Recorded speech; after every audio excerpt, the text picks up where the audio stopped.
মুহাম্মাদুন আবা আহাদিন মির রিজালিকুম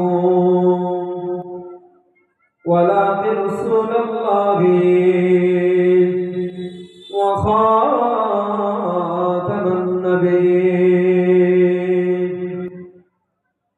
ওয়া কানা আল্লাহু বিকুল্লি শাইইন আলীমা ইন্নাল্লাহা ওয়া মালাইকাতাহু يصلون على النبي يا أيها الذين آمنوا صلوا عليه وسلموا تسليما اللهم صل على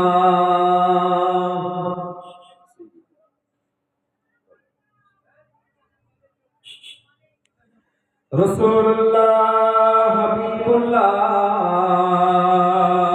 আমায় নবীর মধুর নাম ওই নামেতে দরুদ পড়ে সারা বিশ্বের মুসলমান রাসূলুল্লাহ হাবিবুল্লাহ আমায় নবীর সোনার নাম ওই নামেতে দরুদ পড়ে দাদা পীরের মুরিদগান আল্লাহুম্মা সাল্লি আলা সাইয়্যিদিনা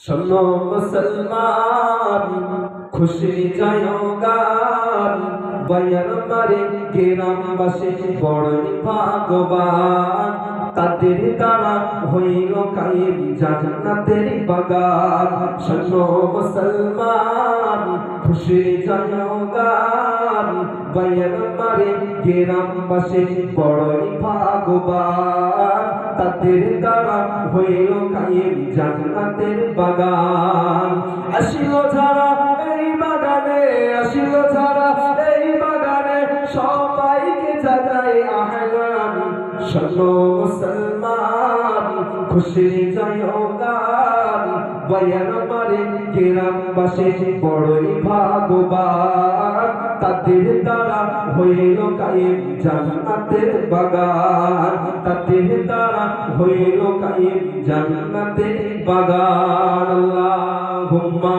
সাল্লি আলা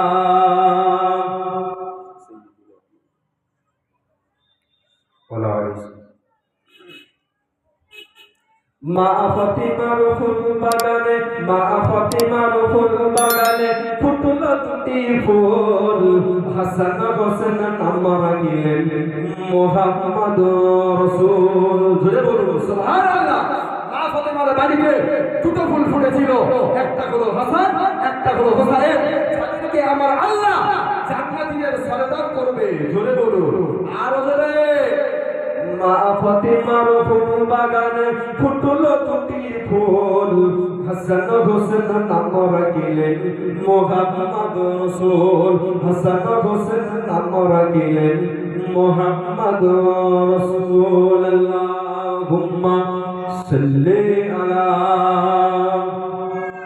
সাইয়্যিদিনা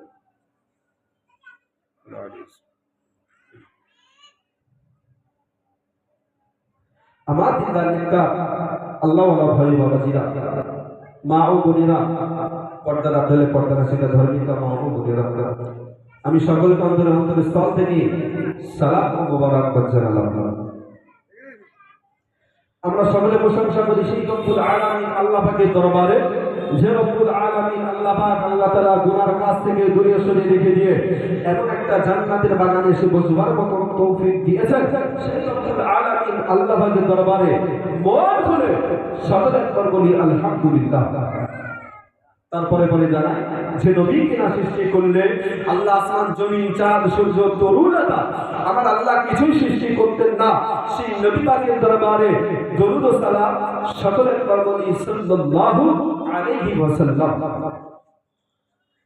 আচ্ছা দুনিয়ার জমিনে আমরা কোথায় এসে বসেছি বলে জান্নাতের বাগান তাই তো আল্লাহ নবী বললেন দুনিয়ার জমিনে যেখানে কোরআন হাদিসের কথা আলোপ আলোচনা হয় ওটাই হলো জান্নাতের বাগান।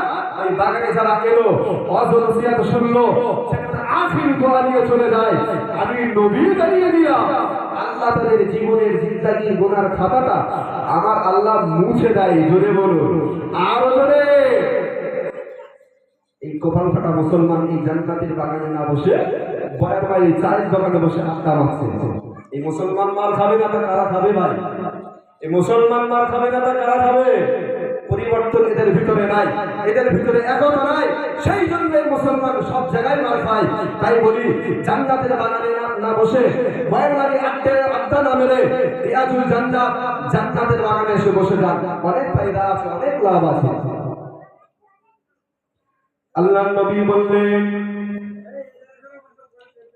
এ আমার সাহাবায়ে কিরামেরা শুনে রেখে দাও, এ আমার সাহাবায়ে কিরামেরা জেনে রেখে দাও, দুনিয়ার জমিনে যেখানে জান্নাতের বাগান দেখবে ওই জান্নাতের বাগানে বসে যাবে।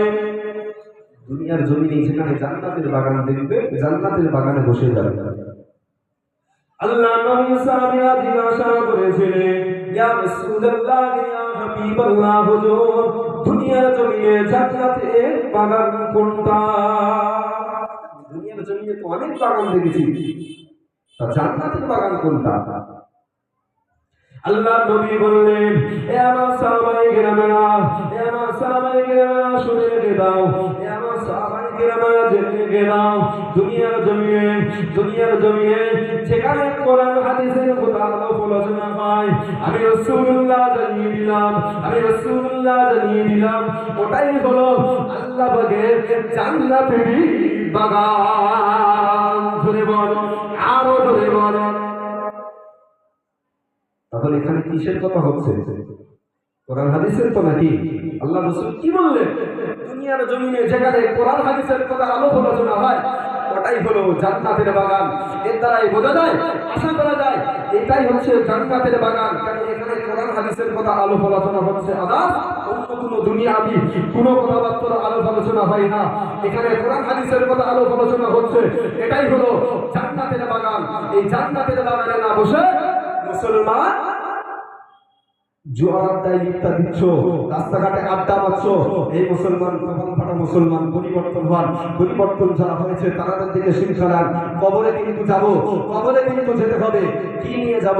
সেই পরিবর্তনটা যদি ভিতরে থাকে আশা করা যায় তার কবরে গিয়ে শান্তিতে থাকতে পারবো। আচ্ছা, এই দুনিয়ার জমিনে এই জান্নাতের বাগানে বসতে অনেক ফায়দা আছে, অনেক লাভ আছে তো নাকি? ফুরফুরাবির আবু বাক্কার বলে, এই 52 জেলার জমিনে যেখানে জলসা হয়, দরা হয়, আমি আবু বাক্কার জানিয়ে দিলাম ফুরফুরার জমিন থেকে আমার নজরটা ওই গ্রামে থাকতেও পারে না। অনেক শিক্ষিত মানুষ বেরিয়েছে, এদের মতো শিক্ষিত মানুষ বাজারে 1.5 টাকায় পাওয়া যাবে। বলে ফুরফুরাবির আবু বাক্কার তো একটা, আর পশ্চিমবাংলায় জলসা হচ্ছে হাজার লক্ষ জলসা। কোন দিকে নজর দেবে আপনারা বলেন? টিভি এবিপি আনন্দ সেন্টার কটা? একটা। টিভি কটা?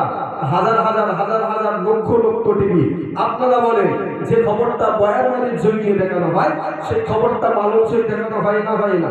যে খবরটা মালঞ্চই দেখানো হয় সেই খবরটা ভাঙড়াই দেখানো হয় না? অত সহজ নয়। দাবি একা হতে পারে, আল্লাহ পাক ওলিদেরকে এমনই ক্ষমতা দেয় নজরটা চারি সাইডে থাকে। জোরে বলে, আরো জোরে বলে।